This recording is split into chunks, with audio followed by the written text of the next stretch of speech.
লিটনের আইপিএল যাত্রা যেন এক ধোঁয়াশা।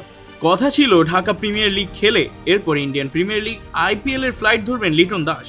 তবে সেই সিদ্ধান্তে পরিবর্তন এনেছে এই তারকা ব্যাটার।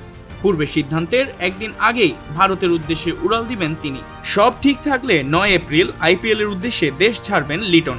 ফলে আপাতত ডিপিএল খেলা হচ্ছে না তার। আয়ারল্যান্ডের বিপক্ষে ঢাকা টেস্ট শেষে জানা গিয়েছিল 10 এপ্রিল ডিপিএল এ একটা ম্যাচ খেলবে লিটন। সেই ম্যাচ শেষেই ধরবেন আইপিএল এর ফ্লাইট। তবে লিটনের মতামত পরিবর্তন হয়েছে, এই ডিপিএল এ খেলবেন না তিনি। শনিবার বিশ্রাম নিয়ে রবিবার প্রথমবারের মতো আইপিএল এর উদ্দেশ্যে উড়াল দিবেন তিনি।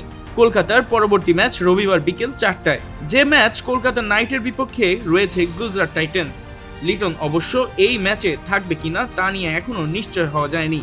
তবে ধরা যায় কলকাতা থেকে লিটনের জন্য হয়তো কোনো বার্তা এসেছে, সেজন্যই ডিপিএল এর ম্যাচ না খেলেই আইপিএল এর উদ্দেশ্যে রওনা দিবেন এই কিপার ব্যাটার। কেকেআর এর অবস্থা অতটা খারাপ নয়, তবুও লিটনকে দরকার কেকেআর এর।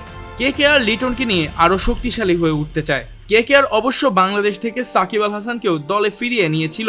শুধু পুরো মৌসুমের জন্য সাকিব আর লিটনকে চেয়েছিল, একটি মাত্রই তাদের আশা। কিন্তু কলকাতার সাথে বিসিবির মতামতে রয়েছে অমত। সেই ক্ষেত্রেই বিসিবি দেয়নি ছাড়পত্র। সাকিব তো ইতিমধ্যে নিজের নামও আইপিএল থেকে প্রত্যাহার করে নিয়েছেন। এই সময়ে বিরোধীতে মোহামেডানের জার্সি গায়ে ডিপিএল মাতাচ্ছেন সাকিব আল হাসান।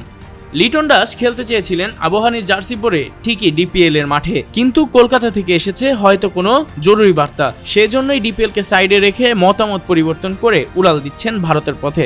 বাংলাদেশের টাইগার হয়ে মোস্তাফিজের পর এবারের আইপিএল এ দ্বিতীয় বাংলাদেশি হিসেবে আইপিএল মাতাবেন লিটন দাস।